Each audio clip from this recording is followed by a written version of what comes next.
हिंदी में जानना चाहिए राम मंदिर को लेकर जिस तरह से आपने आज सामना में भी लिखा है बकायदा, जिस तरह से जो राजनीति की जा रही है, जो बयानबाजी हो रही है, बात ऐसी है, राम मंदिर ये राजनीति करने का विषय नहीं है, यह हमारे अस्मिता का विषय है, आस्था का विषय है और श्रद्धा का विषय है। इस राम मंदिर के निर्माण में पूरे देश का योगदान है। हजारों कर सेवक शहीद हुए और बहुत से अज्ञात कर सेवक आज भी शरीरों के नीचे उनको फेंक दिया था, गोली मारकर वो पूरी सरयू लाल हो गई थी। उस वक्त हमने देखी है, वो सब नीचे थे।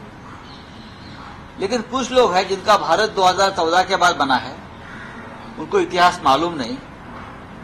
अयोध्या का लड़ाई जो है वो 2014 से पहले हुई और ये लोग 2014 के बाद की बात करते हैं। तो इतिहास के वो लोग गवाह नहीं है। ये लोग ना देश के स्वतंत्रता संग्राम में रहे हैं, ना किसी बड़े आंदोलन में रहे हैं, ना किसी संघर्ष में रहे हैं। तो उन्हें क्या मालूम है राम मंदिर का संघर्ष क्या था और क्या रहा, और पूरे देश में उसमें क्या योगदान दिया था, उसमें शिवसेना का क्या योगदान था, बाला साहब ठाकरे जी का क्या योगदान था। हम हिंदुत्व के भगोड़े नहीं हैं, हम मैदान में रहे डट कर और लड़ते रहे आखिर तक। सर, ये आज तस्वीर आपने संपादकीय में छापी जिसमें पीएम साहब दिख रहे हैं और भगवान राम का बालक। ये लोगों का आस्था का विषय, राम सबसे बड़े हैं, राम से बड़े कोई नहीं।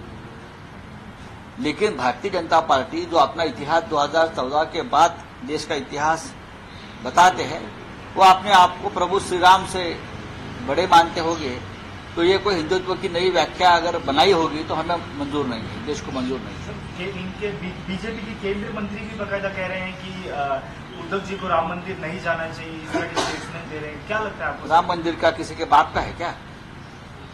कहते हैं आप मालिक है क्या? आप शकुन तो आप है ही देश में।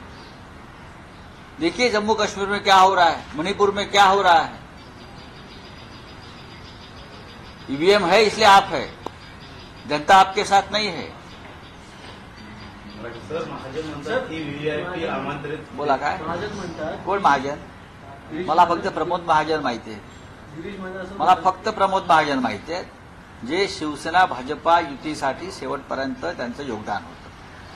बरं का? हा.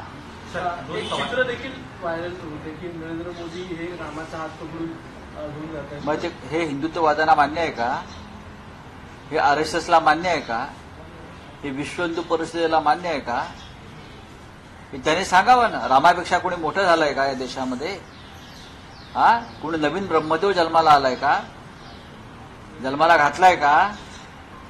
जे अयोध्येच्या रणातून पळून गेले रणछोडदास, आणि ज्यांचा भारत 2014 नंतर निर्माण झाला हिंदुस्थान, ते रामापेक्षा किती मोठे झाले. रामाची लढाई हे रामाचं महत्व आणि प्रतिष्ठा टिकवण्यासाठी झाली. त्या मंदिराची लढाई. गर्व से को हिंदू है ही गर्जना बाळासाहेब ठाकरेंच्या मुखातून जेव्हा निघाली तेव्हा या देशामध्ये चैतन्य निर्माण झालं. हे कोणी विसरू नये. शिवसेनेचे योगदान जे विचारतायत त्यांना आमचा प्रश्न आहे, तुम्ही कुठे होता? तुमचे फक्त पळण्याची ठिकाणं, लपण्याची ठिकाणं आमच्याकडे आहेत. कुठल्या बिळात तुम्ही कधी लपला होतात हे सगळं आमच्याकडे आहे. स्वातंत्र्य लढ्यापासून तुम्ही कशी माफी मागत आलेला आहात ब्रिटिशांची, हे ब्रिटिशांचे मुखाबीर होते सगळे लोक. स्वातंत्र्य लढ्यामध्ये क्रांतिकारकांच्या विषयी माहिती देणं ब्रिटिशांना, यात हे लोक फार पुढे होते. ते या देशाचे राज्यकर्ते झालेले आहेत. ही दुर्दैव देशाचं आहे. म्हणून त्यांचा इतिहास 2014 नंतरचा आहे आणि आमचा इतिहास प्राचीन आहे. 150 वर्षाच्या स्वातंत्र्य लढ्यामध्ये या देशानं जो संघर्ष केलाय त्या संघर्षामध्ये हे लोक कुठेच नव्हते. मला आता कुणाची नावं घ्यायची नाही. सर, पवार साहब ने कहा है 24 के चुनाव के लिए गठबंधन का हमारा कोई चेहरा हो ये जरूरी नहीं, बाद में तय कर सकते हैं 77 में. ये बात सही है. कोई चेहरे की जरूरत नहीं. अगर जिस देश में तानाशाही होती है वो तानाशाही के एक पॉलिटिकल राजनीतिक दल होता है, वो दल अपने तानाशाह का जो चेहरा है वो सामने लाता है. लोकतंत्र में बहुत से चेहरे होते हैं, लोग किसी को भी चुन सकते हैं. Thank you. वंचित बहुजन आघाडीने असं म्हटलेलं आहे की महाविकास आघाडीमध्ये ज्या सीट वाटप आहेत त्या प्रत्येक पक्षाला 12-12 सीट द्याव्या. आम्हाला देखील 12 सीट द्यायला पाहिजे वंचित बहुजन आघाडीला लोकसभा मतदारसंघात. या ज्या चर्चा आहेत त्या चर्चा वृत्तपत्रातून आम्ही पाहतोय. आमचं असं म्हणणं आहे आणि सगळ्यांना माहिती आहे, प्रकाश आंबेडकर म्हणजे आमचे बाळासाहेब आंबेडकर यांच्याशी जेव्हा चर्चा होत असते तेव्हा आम्ही त्यांनाही हे सांगतो की जिंकेल त्याची जागा हे आमचं सूत्र आहे. जिंकेल त्याची जागा हे आमचं सूत्र आहे. आमच्या आघाडीमध्ये कोणत्याही महाविकास आघाडीमध्ये जागेवरून ओढाताण नाही, होणार नाही. जागांचं वाटप जे आहे ते निवडून येण्याची क्षमता आणि उत्तम उमेदवार याच्यावरच होईल. काँग्रेस, राष्ट्रवादी काँग्रेस आणि शिवसेना या 3 पक्षामध्ये ह्या भूमिकेवर एकमत आहे. राहुल गांधींचंही एकमत आहे, मल्लिकार्जुन खरगे यांचं एकमत आहे, शरद पवार साहेबांचं एकमत आहे, उद्धव ठाकरेंची मान्यता आहे आणि ह्या सूत्रानुसार आम्ही पुढे जात आहोत.